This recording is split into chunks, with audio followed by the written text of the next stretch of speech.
Curse of the Kichai Shaman. Chapter 12. The Coven. Richard had left the job site on Highway 281 on Thursday, September 21st and had gone home.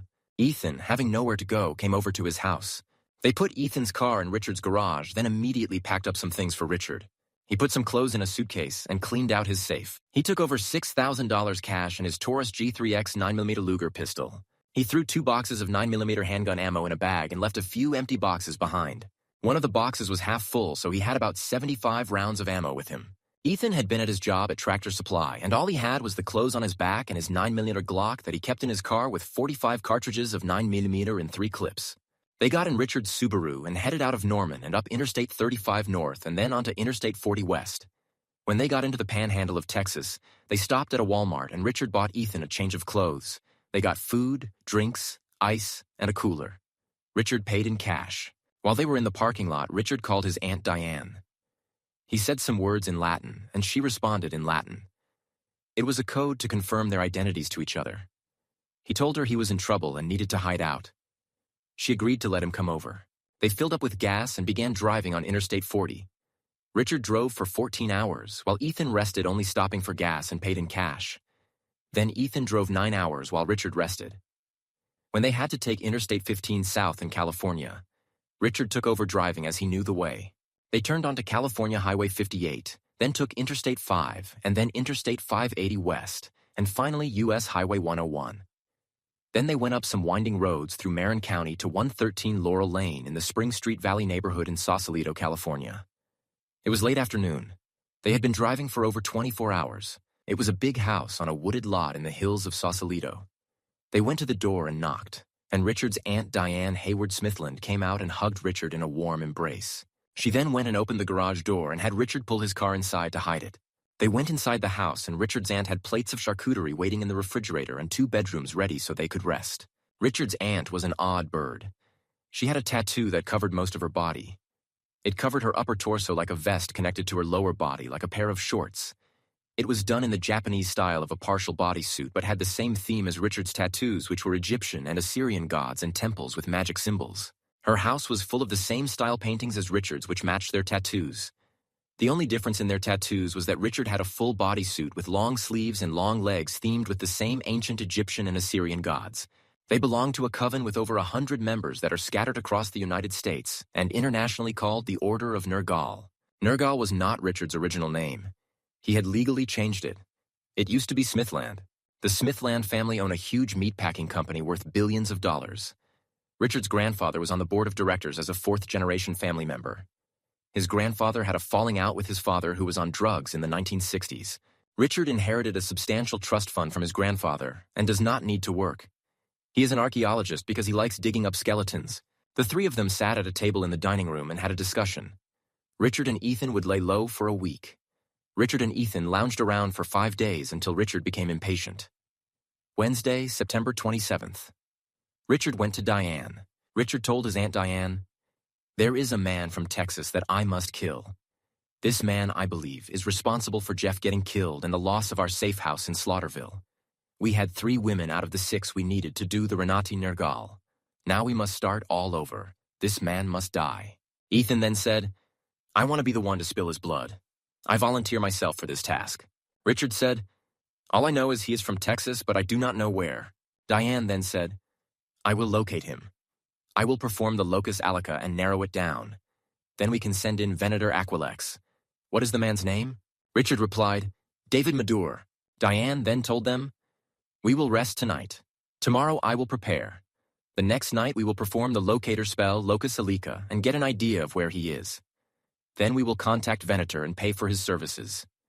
We will bring the full might of the Order of Nergal down on him." Diane got up and went to the refrigerator and got the 2 plates of sandwiches and put them down on the table in front of Richard and Ethan. The 2 men began to eat. Diane went back to the refrigerator and got a big bottle of soda. She then got 2 glasses and poured Richard and Ethan a glass to drink. Members of the Order of Nergal did not drink alcohol or do illegal drugs. After the guys ate, they went to their separate rooms to get some rest. It was still early, but they were tired and went to sleep. At sunset, Diane began to pray. Her prayers were in Latin.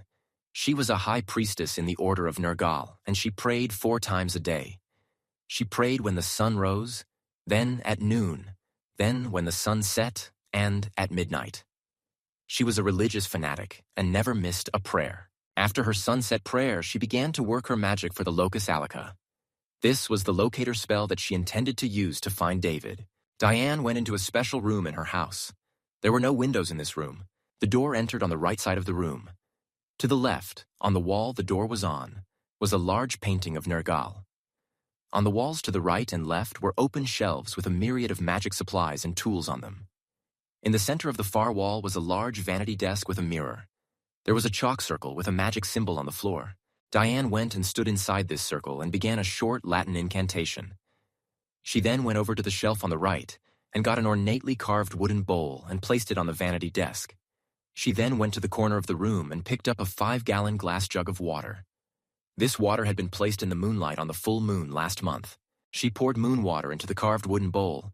She then went to the shelf and got 2 clean black towels. She wet one of the towels and wiped down the vanity desk with it. She then wiped back over the vanity desk with the dry towel. She then dipped the wet towel back in the moon water and got on her hands and knees with both the wet towel and the dry towel, and cleaned off the chalk circle and magic symbol by rubbing it with the wet towel and going over it with the dry towel. Then she swept the room with a handmade broom and collected the dust in a silver dustpan and put it in an ornate dustbin that was beside the vanity desk. Then she got a big fat black ornately carved candle that was on an ornately decorated chunky ceramic holder and placed it in the center of the vanity desk toward the back. She then went and got a box carved with magic symbols and put it on the desk and opened it. She took out a bundle of sticks and pulled a few of them from the bundle. She pulled out a small silver tray that was burnt in the middle, pulled out a black velvet bag of dried leaves and fat wood fibers, and made a pile in the middle of the silver tray. Then she took a flint and steel fire-making tool out, and while chanting a Latin prayer, struck the steel along the flint so that the sparks lit the kindling. Quickly, she took one of the small sticks and lit it on the small fire that was on the tray, and then quickly lit the big, fat, black carved candle. The whole time she was doing this, she was chanting in Latin. She then got up and turned off the electric lights and sat back down at the vanity desk. She waited until the fire went out on the tray, put the ash in the dustbin, put everything back in the box, and put it back on the shelf. She was now working only by the light of the special candle. Then she went to the shelves and got a black velvet cloth, a silver tray with engraved magic symbols, and an ornately carved wooden box. She opened the box and it was full of quartz crystals. She began a Latin prayer, laid the black velvet cloth on the silver tray, took a crystal, and laid it on the black velvet cloth and covered it by folding the cloth over it. Her Latin prayer ended just as she finished this task. She put the box of crystals back on the shelf and got a piece of chalk. She drew a circle on the floor with a magic symbol in the center of it. She put the chalk up and got a blanket off the shelf. She laid the blanket out over the center of the circle and covered the magic symbol. The blanket had magic symbols on it also. She laid down on the blanket on the floor in the center of the magic circle and folded the blanket over herself. She took out her phone and set an alarm for midnight and went to sleep. At midnight, she woke up and stood up and said the Latin prayer for midnight. She then took the silver tray that held the cloth-covered crystal to her backyard and put it out on her patio table under the stars and full moon. The moon was full and gave off a lot of light. She said a Latin prayer and uncovered the crystal, exposing it to the full moon's moonlight. She went back in and laid down back in the center of the chalk circle, pulled the blanket over herself, set an alarm on her phone for 4 a.m., and went back to sleep by the light of the black candle. At 4 a.m., her alarm went off. She got up and went to her back patio. The moon had set. She said a Latin prayer and covered the crystal with the black velvet cloth. She brought it back inside and put it on the vanity desk beside the bowl of moon water. She laid back down in the circle and set an alarm for dawn and went back to sleep. At dawn, her alarm went off, so she stood up and said her prayer for dawn. She went downstairs to the kitchen, fried some bacon, sliced some tomatoes, shredded some lettuce, and made bacon, lettuce, and tomato sandwiches for her nephew and his friend to have when they woke up. She ate a sandwich and had some soda, then went back to her special room to continue preparing for the Locus Alica. She got a black velvet bag off the shelf and sat at the vanity desk. She pulled some raw cotton bowls with stems on them out of the black velvet bag. She placed them on the tray with the covered crystal and said a Latin prayer. She then cleaned the stems and seeds out of the cotton bowls until she had 13 clean cotton balls, threw the stems and seeds in the dustbin, and placed the cleaned cotton back on the tray. She put the black velvet bag of cotton bowls back up and retrieved 2 rectangular carved wooden paddles and a carved dowel rod. The paddles were slightly curved and covered with short wire bristles on one side. They were for carding cotton, but these had magic symbols carved on the backs of them.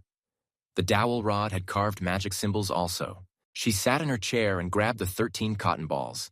She rubbed the cotton balls across the paddle's wire bristles to load it, then petted the loaded paddle with the other paddle so that the bristles combed the cotton fibers in one direction. She did this while chanting a Latin prayer. Then once all the cotton was on one paddle, she took the toe of the paddle and went the other direction and removed it in one piece. She then worked the piece again. She did this 3 times. The whole time she chanted in Latin. She then removed the carded cotton with the toe of the other paddle going in the opposite direction. Then removed it again the same way with the opposite paddle, then one more time until the cotton fibers were completely free from both paddles and were lightly sitting on the tops of the bristles of one of the paddles. She then took the carved wooden dowel and rolled the cotton long ways onto it to make a length of roving that was round and shaped like a rope. She finished the Latin prayers just as she completed the piece of roving. She placed the roving on the tray with the covered crystal and put the paddles and dowel back on the shelf. She then got an ornately carved wooden rod with a wheel on one end. The carvings on it were tiny and were magic symbols. There was a wire hook on the bottom of the wheel. This was a drop spindle used for making string. Diane began a Latin prayer and took the roving and wrapped it around her wrist. With her free hand, she pulled a line of fibers out of the roving she had made. She hooked it on the hook on the bottom of the carved drop spindle and twisted it into a string. Then she took it off the hook and tied it around the rod on the other end of the wheel where the rod was long. She then began to recite Latin prayers as she pulled out a length of fibers until she had 3 slubs. A slub is a thicker bulge of fibers on the line. She would then pray in Latin and spin the drop spindle until she had a length of string. She would then roll this string up on the drop spindle and pull off 3 more slubs of fiber and repeat the process all while praying in Latin under the dim light of the black candle in the dark, windowless room. When she had made a string out of all the handmade roving and used all 13 cotton balls, she unwound the string around the palm of her hand and her elbow and counted them to get an overall idea of the length of the string. She then calculated how many winds she needed to take off her arm so that it was divided into 5 pieces. She then got a ceremonial knife off the shelf, and as she unwound the prescribed number, which came out to 1.5 times around her hand and elbow, she cut the string with the knife and prayed in Latin. Each of the 5 pieces of string was just over 3 feet long or about a meter. As she cut the strings, she laid them across her lap. Then she took one of the strings and wound it around her hand and placed it on the tray with the covered crystal. She draped the remaining 4 strings across her vanity desk, put up the drop spindle, and got a 1/2-inch thick ornately carved dowel that was 2 foot long. She then cut the strings into 3 pieces one at a time with the ceremonial knife and tied each piece onto the 1/2-inch dowel in 4 groups of 3 strings. Then she laid the dowel rod down across the vanity desk and while praying in Latin braided each group of 3 strings until she had 4 braided strings. She slid the braided strings along the carved dowel rod until they were all about 2 inches apart. Then she laid the dowel with braided strings on the tray with the other string and the cloth-covered crystal. She then went to the chalk circle and folded up her blanket from the night before and put it back on the shelf. She got a metal stand that was also ornate with snake-sculpted legs. She brought over a gas burner like a single stovetop that had a propane cylinder attached to it. She then put an ornate black pot on the burner stand, grabbed the bowl of moon water left over from last night's cleaning, and poured the moon water in the pot. Then she grabbed a silver ornate pot full of black hard wax. This pot fits onto the black pot. She went over to the wall and flipped a switch, and a ventilator fan began to suck air out of the room at the ceiling. She recited Latin prayers, got a stick left over from lighting the candle last night, lit it on the big black candle, and used it to light the burner under the double boiler set of pots as she turned the gas on. She went to the shelf and got 4 ornate candle holders while the wax heated up. Soon the moon water was boiling, and the black wax began to melt. Once the wax was molten, she turned off the burner. Then she began to pray in Latin and started dipping the 4 braided strings tied to the ornate dowel into the wax. She would let it cool, then dip it again to make candles. She would periodically check the candles by holding them over the ornate candle holders to check their size and fit. Once they were the right size to fit the holders, she opened a deep drawer on the vanity desk and put the dowel holding the candles across the sides of the drawer so that they hung in the air and could cool. As she did this, she finished her Latin prayer. She then went out of the special room into the kitchen and made lunch for her nephew and his friend. At lunch, they talked about the locus alica. She told them that they needed to wait until midnight to perform the ceremony, so they decided to get ready at 11:45 p.m. in the special room. Around 5:00 p.m., she cooked dinner for the men. After dinner, she went to the special room and turned the fan off, put away the pots, stand, and burner, then got out a large book. It was an atlas with detailed maps of the entire world.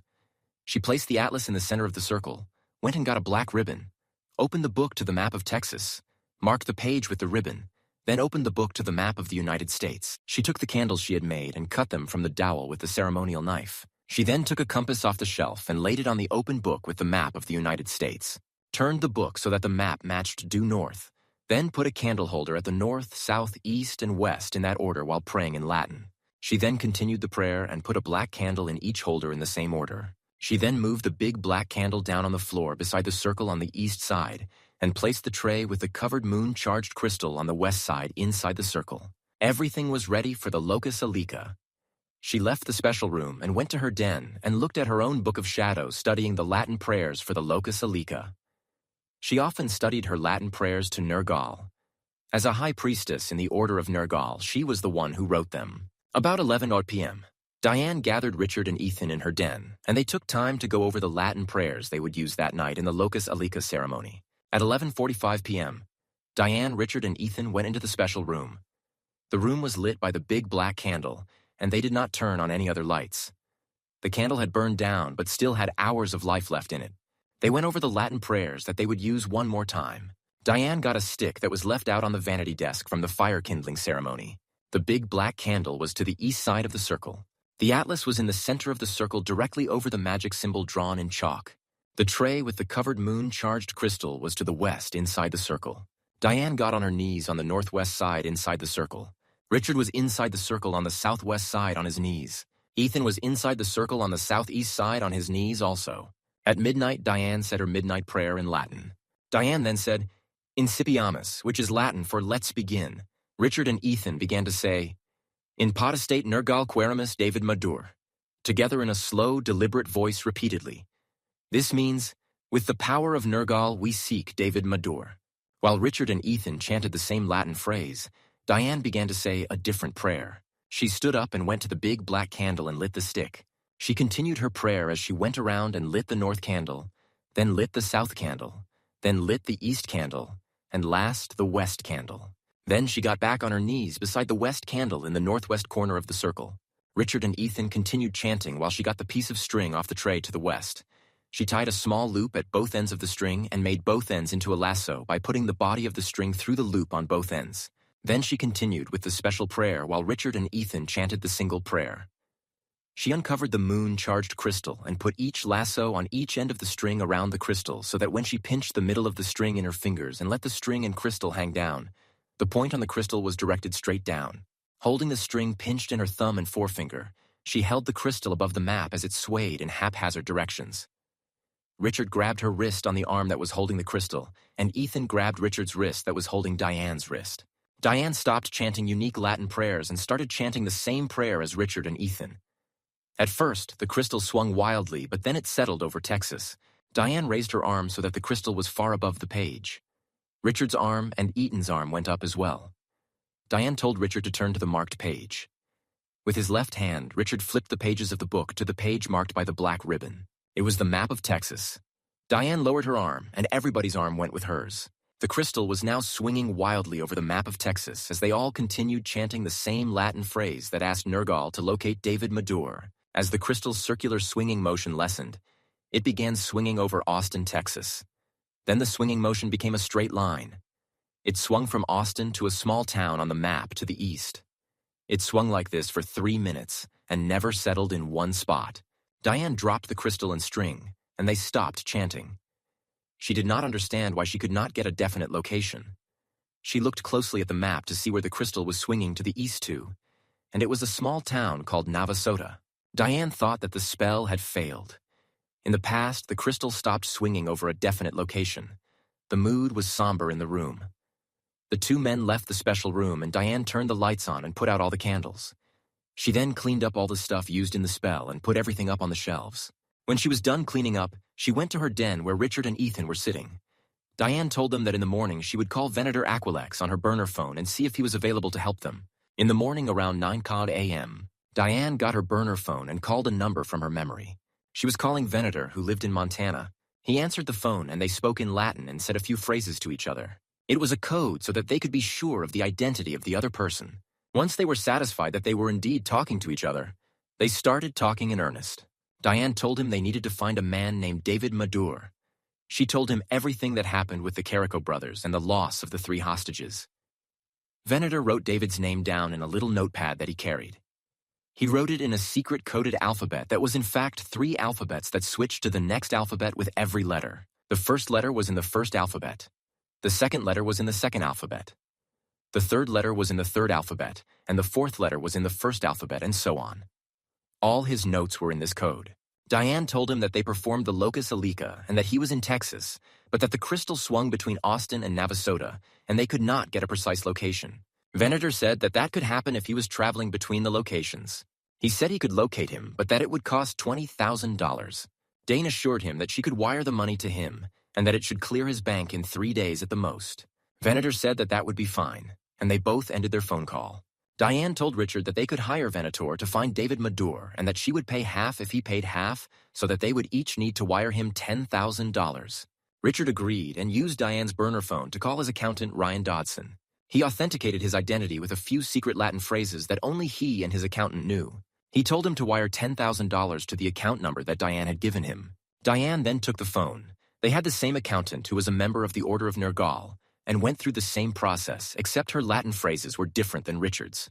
She told him to wire $10,000 to the same account number. 2 days later, when Venator checked his bank account, the money was there, and he went to work to find David.